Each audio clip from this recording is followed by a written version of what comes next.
أنا يا سيدي كنت مدرس رياضة عادي جدا على كوكب الأرض، وفجأة لقيت نفسي اتنقلت لعالم تاني خالص وجسمي تاني خالص. بقيت في جسم طالب عنده 22 سنة في كلية أركاديا للسحر، والجسم ده كان معروف عنه إنه مالوش في السحر خالص وميؤوس منه. بس اللي حصل إني بقيت قوي جدا لدرجة إني دمرت الأهداف بتاع الأكاديمية ورعبت كل السحرة المعتمدين هناك. وبعدين الأستاذة رويال هارجروف مدرسة الرياضة اللي كانت مزة جدا وذكية بطريقة تخوف نقلتني ان اعيش عندها في بيتها. وبعدين سمعتها بتعترف انها حاسه بنفس الانجذاب اللي المنافسه بتاعتي كانت حاسه بيه، وهي ساحره النار السنين اللي كانت اكبر مني. فلما رويال حاولت تحرجني وتكشفني قدام الفصل كله بالسؤال رقم 15 قمت وقفت وحليته بمنتهى الثقه. رويال كان عندها 29 سنه وهيلي كان عندها 22 سنه، واركاديا كانت مرحله تعليم عالي. كل شخص بالغ في مجموعتي كان ليه اختبار واحد بس في الإلقاء الأساسي للسحر، ولو فشلت مرة واحدة في الكلية بتمشيك. والجسم اللي أنا ورثته ده كان يخص ابن بطل حرب ميت وكان غلبان جدا، وأنا كان ممكن أستحمل إن أي حد يقول عليا فاشل، بس عمري ما أسمع حد يغلط في اسم أبوه. في الصباح ده صحيت في حصة الرياضة بتاعت رويال والضحك كان مالي المكان ورايا، ما كنتش عارف أنا فين أصلا. رويال ندهت عليا من قدام السبورة وقالت زافير كندر حل السؤال رقم 15، والسؤال ده كان واخد نص السبورة. الفصل كله قاعد يضحك، بصيت بصة واحدة قمت كتبت الإجابة. تبشيرة رويال وقعت من مكانها، وفي طالب قدامي راجع النتيجة ورايا مرتين، والضحكة اللي كانت على وشه اختفت في المرة التانية. ورويال نفسها مشيت ورا الخطوات الحسابية ووصلت لنفس النتيجة. وبعدين بصيت لي كأني بدلت جسمي في يوم وليلة، والدقة كانت مرعبة جدا. أنا قبل أركاديا كنت مدرس رياضة عادي على الأرض، ونمت وأنا بمتحن امتحان مهني، وصحيت جوه جسم زافيرا كندر الطالب اللي زمايله كانوا مستنيين انه يفشل في كل حاجة. ما كنتش عارف مين اللي نقل وعي للجسم ده، بس اللي كنت عارفه ان الرياضة اللي على السبورة رويال دي مستواها يدرس لعيال اصغر بكتير في فصول الارض. رويال خبطت بصباعها على نص الحل وقالت لي اشرح الخطوة دي. شرحت ليها النمط المتكرر واختصار الحسابات الطويلة دي كلها العملية واحدة قصيرة. هي كانت ماشية ورا كل سطر بتركيز، والفصل كله كان باصص لوشها. وعلى ما جيت اقعد ما كانش في حد بيضحك خالص. قبلها بشويش بس زفيرة ده كان مجرد حتة عفش في الفصل، ودلوقتي كذا طالب بدأوا يراجعوا كل إهانة وجهوها ليه قبل كده. الحصة دي خلت رويال لسه باصة للسبورة، وانا مشيت لاني كنت محتاج مكان هادي افهم فيه المصيبة اللي انا فيها دي. هو انا مت ولا اتنقلت ولا الاتنين سوا؟ في الممر الزحمة ده في طالبة من السنين اللي فوق خبطت فيا، وكان شعرها زاهي وعينيها حادة وعندها ثقة السنين. دي كانت الحاجة هيلي تاني بنت من محافظة مدنية. مسكتها من كتافها وهي زقتني بعيد وقالت لي انت تاني. قلت لها ظاهر كده ان اصحابي معقدين شوية. فجأة ايديها بنور نار برتقاني والموضوع بقى بسيط خالص. جملة انت تاني خالص دي كانت مطابقة لذكرى ورثتها من زفيرة الاصلي لما خبط في حفل الاستقبال، فمن وجهة نظرها انا كررت الحركة المشبوهة وزودت عليها عذر خايب. هيلي حذرتني وقالت لي يا منحرف اقف مكانك. انا بصراحة فكرت انها اتحرق على ايد واحدة غريبة زي القمر كده، كان طموح زيادة عن اللزوم، فانحنيت ورفعت ايدي الاتنين وقلت ليها انا بعتذر جدا وبحترم حدودك وبحترم كرة النار بتاعتك وبحترم رغبتي ان افضل عايش. وبعدين طلعت اجري وسحر هيلي انفجر في الحيطة ورايا، وكنت عديت الممر قبل ما تجهز ضربة تانية. الجارية دي خلصت عند سلم فاضي، وفجأة وجع رهيب قسم راسي وذكريات الجسم اللي هجمت عليا مرة واحدة. اول ذكرى كانت لابوه الجنرال متكرم وتحت العلم بعد ما مات وهو بيخدم بلده، والذكرى اللي بعدها لامه وهي بتصفي مدخرات العيلة عشان تخلي ابنها الكبير في أركاديا. الذكرى الثالثة في اختبار الموهبة وهو بيرفضه. وبعدين جت ذكريات كنس أرض المكتبة ب$20 في الشهر، والسرير في أوضة الخدمات. زمايله كانوا بيتريقوا عليه من ابن الجنرال الفاشل وهو مكمل مذاكرة. الذكريات خلصت قبل اللحظة الأخيرة لزفر الأصلي. وش أمه التعبان واسم أبوه اللي اتشوه فضلوا واضحين في دماغي. نزلت على ركبة واحدة. الموت والواجبات الناس دي بقى بتوعي دلوقتي، وقررت إن أنا هشيل الشيلة. في زميلة قديمة مسكت دراعي قبل ما أقع على الأرض. هي كانت عارفة زفيرة قبل ما ناجي، وكانت بتبص في وشي بتركيز وقالت لي لسه بتتحاول على أي سطح يقابلك. قلت ليها كنت بختبر السلالم وهم اللي كسبوا. فضلت ماسكة دراعي وقالت لي أنت أتقل مما تبدو. قلت ليها هو أنت لاحظت شكلي عامل إزاي؟ قبضتها جمدت وقالت اتأكدنا إن في إصابة في الراس، وسألتني لو كنت موجوع. قلت لها الموضوع كان تعليمي. نظرتها كانت بتقول إن الإجابة صوتها غلط بنبرة مألوفة. حصة السحر اللي بعدها حصة حصة السحر اللي بعدها جابت لي مشكلة فورية. المحاضر رسم 4 رموز على السبورة: نار، مية، أرض، ورياح. قال إن الإلقاء العادي بيحتاج موهبة عنصرية وطاقة روحية وحركات وإيحاءات. رفعت إيدي وسألت طب لو اختبار الموهبة قال إن الشخص ده ما عندوش موهبة خالص؟ المحاضر عرفني وكشر وقال يبقى الشخص ده ما يقدرش يبقى ساحر، التدريب مش هيخلق انجذاب الإله اللي رفضت تديهولك. شوية طلاب ضحكوا بقهقهة عالية، بس في زميل ضخم كان الصديق الوحيد الوفي لزفيرة زق كرسي لورا وقال سيبوه في حاله، لو زفيرة فشل يقدر يشتغل في أملاك عيلتي. العرض كان طيب بس الافتراض اللي وراه كان بيوجع. بعد الحصة الزميلة القديمة قالت لي إن رويال عايزاني في مكتبها، كنت محتاج إجابات قبل ما رويال تبدأ تسأل أسئلة صعبة. فدخلت أوضة التدريب، كانت فاضية الأول. قعدة المحاضرات كانت بسيطة: زفيرة ما عندوش موهبة يبقى زفيرة ما بيسحرش. مدت إيدي وكررت تعويذة النار، ما حصلش حاجة. جربت تاني وركزت على الدفع اللي هيلي حدفته عليا. خيط أحمر ظهر في كف إيدي ولف حوالين معصمي وطلع على دراعي وبقى شريط من النار الصافية. ما استخدمتش أي حركة والتعويذة كانت خلصت أصلا والنار لسه بتسمع كلامي. دورت معصمي والنار لفت فجأة، دمت صوابعي والشريط بدأ يصغر وبقى كورة منورة. الجسم اللي أركيديا قالت عليه منبوذ من الإله كان بيلعب كورة من النار بكلمة منه. يا راجل، قاعدة المحاضر ما شعتش أكتر من 10 دقايق. نقلت النار من الصباع للتاني وكانت بتستجيب أسرع من إيدي، ولما زقتها ناحية الحيطة الحرارة وقفت بالظبط في المكان اللي أنا عايزه. التحكم ده كان أهم بكتير من النار نفسها. هيني كانت محتاجة حركة وكلام، أنا كنت محتاج مجرد فكرة. سبت تركيزي والنار اختفت من غير ما تحرق كمي. النتيجة دي فتحت سؤال خطر: لو زفيرة عمره ما سحر قبل كده، إيه اللي وصلوا لي هنا غيره بالظبط؟ ما كنتش قادر أجاوب أسئلة لسه. رويال كانت مستنية، وإنك تخلي أستاذة جذابة تستنى ريسك ده كبير لأسباب كتير مختلفة. الشمس كانت بدأت تغيب لما دخلت المكتب. رويال كانت قاعدة ورا مكتب غرقان ورق. فستانها الأنيق ووقفتها الواثقة خلوا التركيز لوحده امتحان مش عادل، وبصراحة هي كانت كسبانة في معركة التواصل بالعين. رويال شاورت على الكرسي اللي قدامها وقالت اقعدي على زفيرة، وبعدين زقت كومة ورق حسابات كبيرة وقالت ده اختبار. قلت لها ده عقاب. قالت ده تأكيد. السؤال رقم 15 ممكن يكون حظ، بس مئات المسائل دي التزام عاطفي. رويال رجعت بظهرها وقالت العبقري الحقيقي خلص بسرعة. اهو ده الفخ الأكاديمي اللي بيتقدم من ست زي القمر واثقة من نفسها جدا. سحبت أول ورقة وقلت لها انك هتندمي انك قلت كده، ورويال ابتسمت وقالت اثبت لي. بصيت على أول صف في الأرقام، ما كانت مكررة بنظام بسيط فجمع كل ترم كان تضييع وقت. جمعت الأطراف ولقيت المجموع الثابت وضربت أول إجابة. خدت ثواني. رويال غيرت الأرقام والترتيب في الورقة. بعدها عشان تدور على خسار يشتغل مرة واحدة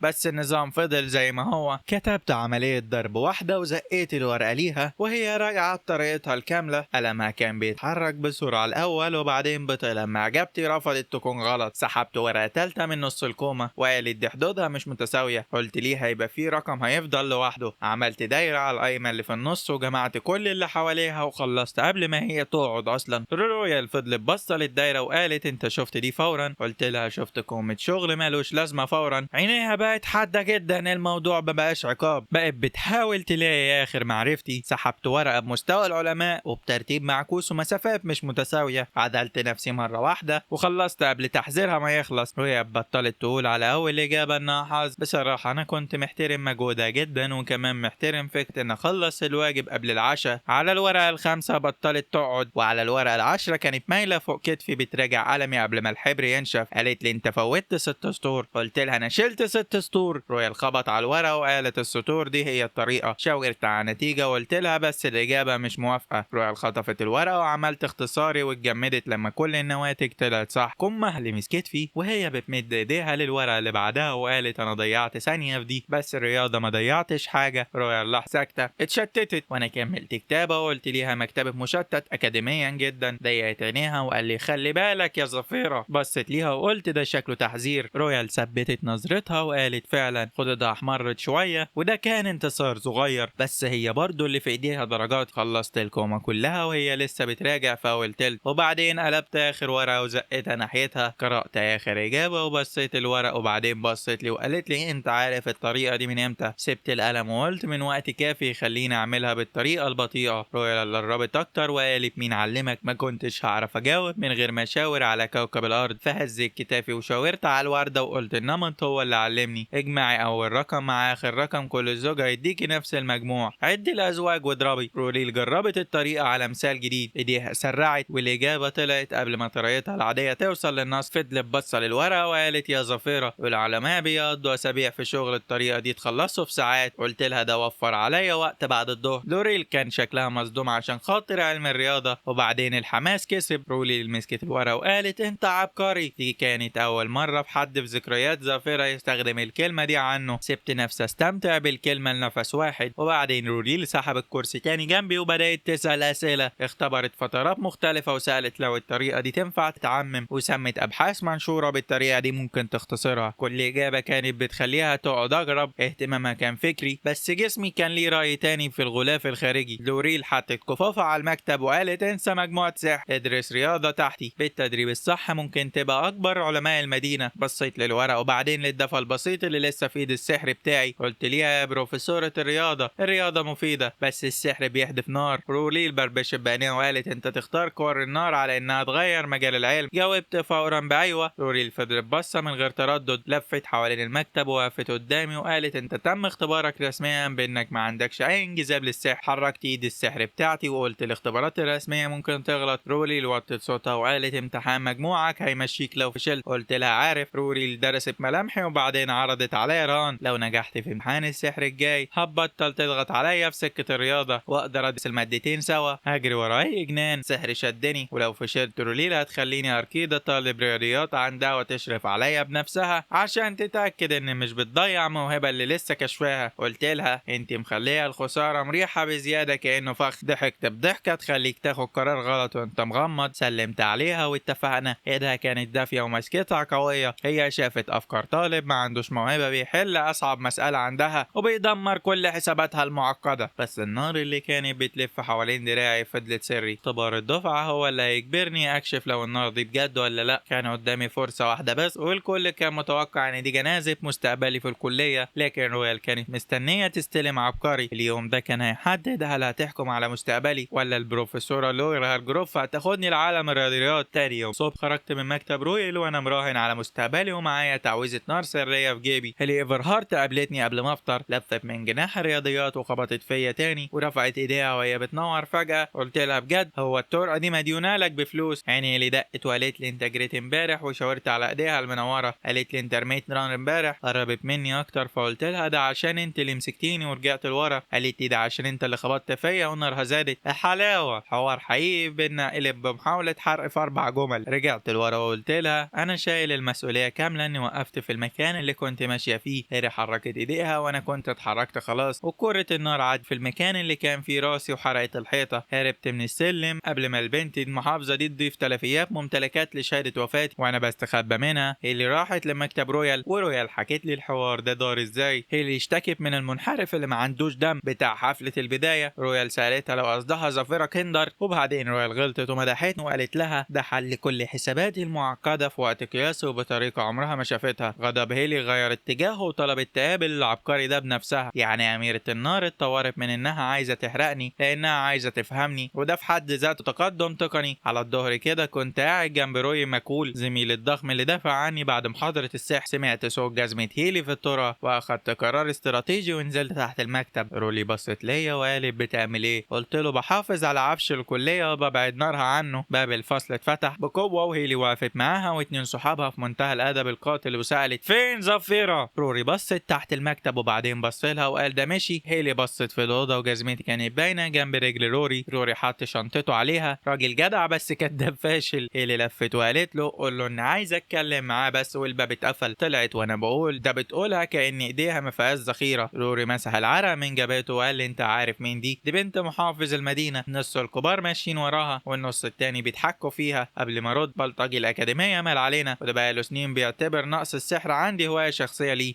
وقال ان الموضوع مش هيفرق. اختبار الدفعة الجاي وكندر ما بيعرفش يرمي سحر واركادي هترمي بره. كذا طالب ضحك. البلطجي شاور عليا وقال يتيم وشحات وما عندوش موهبة ولازم يبطل يستخبى ورا الستات. روري قام بسرعة لدرجة الكرسي خبط في الأرض وقال له قول يتيم تاني وشوف هيحصل ايه. الأوضة سكتت. البلطجي رجع نص خطوة لورا وابتسم عشان الجبناء بيحبوا الجمهور. مسكت دراع روري قلت له سيبك منه الاختبار هيرد عليه. روري قعد وهو لسه مغلول ومسلي للعلم انا دافع عنك قدام اي حد الا لو هيلي طلبت مني اضربك. بصيت له فرفع كتفه وقال انا جدع بس هيلي بتخوفني. بعد يومين دفعتنا اتجمعت في ارض الاختبار، والقواعد كانت بسيطه وقاسيه جدا. ارمي كره نار اساسيه والمس الهدف، ولو فشلت الكليه بتطردك. مدرس سحري كان واقف جنب هدف خشب عليه دواير، ورويال كان بتراقب من بعيد ومربعه ايديها، كانت مستنيه ترم رهانها. البلطجي اتطوع الاول، عمل حركه كامله وقال التعويذه ورمى كره نار عاديه في الدوائر اللي بره. المدرس قال له 8 من 10. البلطجي رفع دقنه كأن الهدف هو اللي المفروض يشكره، وال8 دي درجه محترمه للطالب، وده خلاه واثق في نفسه بزياده. هو اللي حدد المستوى الطبيعي بايده. بص لي قبل ما الدخان يختفي وقال لي بص يا كندر، هي دي الموهبه. هي اللي كانت واقفه ورا وبصت للهدف وبعدين بصت لي. الجبان بتاع امبارح كان واخد كل اهتمامها. البلطجي بص حواليه عشان يتاكد ان الكل سمعه وقال كيوت. رولي جه دوره، ايده كانت بتترعش وهو بيعمل الحركه، طلعت نار كحت وكانت هتموت. رولي زقها بايده الاتنين. كره نار الصغيره دي زحف الارض ولمست طرف الهدف من تحت. كذا طالب ضحك قبل ما توصل. روري فضل يزق لحد ما النار سبب بقعه سودا على الخشب. المدرس شافها وقال ناجح. روري فتح ايده وكانه فتح حاجه مهمه وانا هيصت له. كره النار كانت ماشيه بطلوع الروح، بس الناجح ناجح. وروري وقف قدام الكل ونجب جلده. البلطجي اتريق وقال بالعافيه. روري شاور على البقعه وقال له اركاديا ما بتكتبش بالعافيه جنب كلمه ناجح. الطلاب خلصوا واحد ورا التاني والمدرس بدا يصرف الناس. البلطجي زعق وقال نسيته كندر. الكل لف والمدرس بص لي وقال لي زفيرة كندر اتفضل. البلطجي ضحك وقال لي يا فاشل السحر، ورينا التعويذه اللي كنت مخبيها تحت المكتب. كان لسه فاكر انه بطل وهو بيحاول اختبار مستقبلي المهزله. ومشيت في الملعب. رولي بقت نظرتها حاده، ورولي كان شكله هيصلي لاول مره في حياته. ويلي كانت واقفه وعينيها على ايدي. وقفت قدام الهدف ورفعت ايدي. الطلاب العاديين محتاجين حركه وتعويذه، انا مش محتاج دي ولا دي، بس عشان ما تبانش واسعه مني. قلدت وقفه المدرس وقلت شويه كلام ملوش معنى بصوت واطي، وبعدين حبست نار. مفيش حاجه ظهرت. البلطجي ضحك واول واحد والكل وراه، حط ايده حوالين بقه وقال بصوت عالي يا فاشل، يمكن الالهه مش سامعه الفاشلين. سبته يخلص، وفجاه الهوا فوق كتفي بقى احمر، وظهرت نار صغيره كبرت للضعف وبعدين للضعف تاني. الضحك خف والنار بدات تعلى وتعدي كتفي، والحراره ملت الملعب لدرجه ان الطلاب اللي في اول صف رجعوا لورا. البلطجي بطل يضحك. ضغطت النار لحد ما قلبها بقى لونه ابيض من كتر الحراره، وزقيت ايدي لقدام. كره النار طارت اسرع من اي تعويذه. كره النار طارت اسرع من تعويذه هيلي اللي في الطرقه. خبطت الهدف ومسحته من الوجود. الخشب اتفرفر والنار كانت على الارض اللي وراه. المدرس رفع دراعه عشان يحمي نفسه من الحراره. لثانيه كامله الملعب كله اتخرس ومحدش لقى كلمه يقولها. روري هو اللي فاق اول واحد وزعق دي تتحسب، اكيد لمست الهدف. المدرس كان متنح في الحته السوداء اللي كان فيها الهدف. روري اللي نزلت ايديها المربعه بوت، واللي عينيها ما نزلتش من على ايدي. البلطجي رجع خطوه لورا وحاول يلم الليله قدام الناس وقال ده غشاش، طالب فاشل زيه وما يعرفش يعمل كده. فردت ايدي وقلت له طب قول لي ايه اللي عمل كده. روري دخل الملعب وزق حته الخشب من الهدف المتدمر وقال له تلاقيه مخبي باقي الهدف كمان. المره دي الطلاب ضحكوا على البلطجي. جمهوره قلب عليه قبل ما يخلص اتهامه. قبل الاختبار كانوا بيقولوا عليا فاشل السحري، بعده الناس بقت بتوسع للمكان وتقول يا جماله. زفير القديم ما كانش بيعرف يقف في الملعب من غير ما يتهزق. فكرت في كده لثانيه، وبعدين جه وقت الحساب. المدرس مسك ايدي وشاف الكف اللي رمى التعويذه وما لقاش اي خدعه من البلطجي تخيلها. قال لي انت متسجل انك ما عندكش طاقه سحريه. عملت كده ازاي؟ سحبت ايدي وقلت له بالتدريب بضمير. قال لي بقالك قد ايه؟ قلت له مفيش غيره. المدرس بص للهدف المتدمر تاني وقال لو قوتك فضلت تزيد ممكن تبقى ساحر من درجه القديسين. الكلمه دي لزقت في دماغي. الكتب كانت بتقول ان السحرة 7 ليفلات، والقصص بتقول ان سحرة القديسين يقدروا يشقوا الفراغ ويعدوا مسافات خياليه ويوصلوا لعوالم تانية. محدش اثبت ده، بس ده كان اول طريق رجعني الارض تاني. هل ممكن ابقى قوي لدرجه ان اعدي بين العوالم بقصدي؟ في الاجازه القصيره عشت في اوضه الخدمات في المكتبه وكنت بدور على اي معلومات سحر المكان. ولما الدراسه رجعت الاشاعات طلعت اني كنت مخبي قوتي سنين، والطلاب اللي كانوا بيقفوا في طريقي بقوا بيوسعوا لي. حتى واحد عرض عليا كرسي اللي كان رافض يديهولي الاسبوع اللي فات. كذا ست كبيره كانوا بيبصوا عليا وانا داخل. روري كان ماشي جنبي وبيهز دماغه للناس كانه مدير اعمالي، وقال لي ان الشطاره السحريه خلت شكلك احلى والعلماء لازم يدرسوا الموضوع ده. هيلي كانت مباشره اكتر، دخلت الفصل ووقفت قدام مكتبي وحطت ايديها عليه وقالت لي انت كدبت وقلت انك ضعيف. قلت لها مش فاكر اني قلت لك حاجه اصلا. خبطت على المكتب وقالت لي انت جريت مني وبتربي نار لما بتضايق، ورفعت دقنها وقالت ده يثبت انك جبان. شاورت على